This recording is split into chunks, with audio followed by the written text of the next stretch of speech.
বন্যার্তদের জন্য ঢাকা বিশ্ববিদ্যালয়ে পঞ্চম দিনের মতো গণত্রাণ সংগ্রহ কার্যক্রম চলছে। সোমবার দুপুরে ঢাকা বিশ্ববিদ্যালয় এলাকা ঘুরে দেখা যায় বিভিন্ন প্রান্ত থেকে মানুষজন ত্রাণ দিতে টিএসসিতে আসছেন। স্বেচ্ছাসেবকরা জানান, অন্য দিনের তুলনায় আজ একটু চাপ কম লক্ষ্য করা যাচ্ছে। গতকাল একটি অনাকাঙ্ক্ষিত ঘটনার কারণে অনেকেই মনে করেছে ত্রাণের কার্যক্রম বন্ধ আছে, কিন্তু আমাদের কার্যক্রম চলমান আছে। গতকাল বিকেল পর্যন্ত সংগ্রহিত অর্থ সামগ্রী দিয়ে বন্যা কবলিত জেলাগুলোয় ত্রাণ কার্যক্রম পাঠানো হয়েছে। অনেকে একই ত্রাণ দেওয়ায় একটি প্যাকেজ তৈরিতে বিভিন্ন জিনিসের ঘাটতি দেখা যায়, ফলে সংগৃহীত টাকা থেকে সেগুলো কিনতে হয়। এগুলোর সমন্বয়ে একটি পরিবারের জন্য প্রয়োজনীয় শুকনো খাদ্য এবং ওষুধের প্যাকেজ তৈরি করা হয়।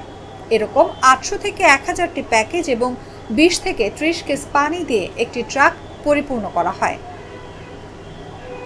বন্যা কবলিত এলাকায় 22 আগস্ট থেকে 25 আগস্ট বিকেল 5টা পর্যন্ত যে ত্রাণ কার্যক্রম পরিচালনা করা হয়, সেখানে 50টি ট্রাকের মাধ্যমে প্রায় 50,000-এর বেশি প্যাকেজ পাঠানো হয়েছে। এর মধ্যে বাংলাদেশ বিমান বাহিনীর তত্ত্বাবধানে 3000 প্যাকেজ হেলিকপ্টার যোগে বন্যা কবলিত দুর্গম অঞ্চলগুলোতে বন্টন করা হয়েছে এবং 3,96,500 টাকা নগদ সহায়তা দেওয়া হয়েছে।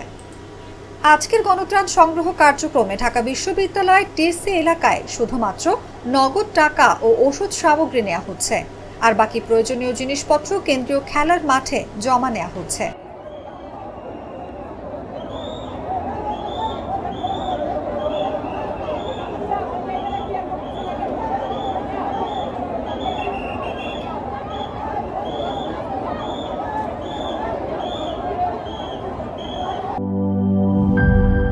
গুড লাক পেনের সফট অয়েল বেসড ইঙ্ক দেয় নিখুঁত লেখার আত্মবিশ্বাস।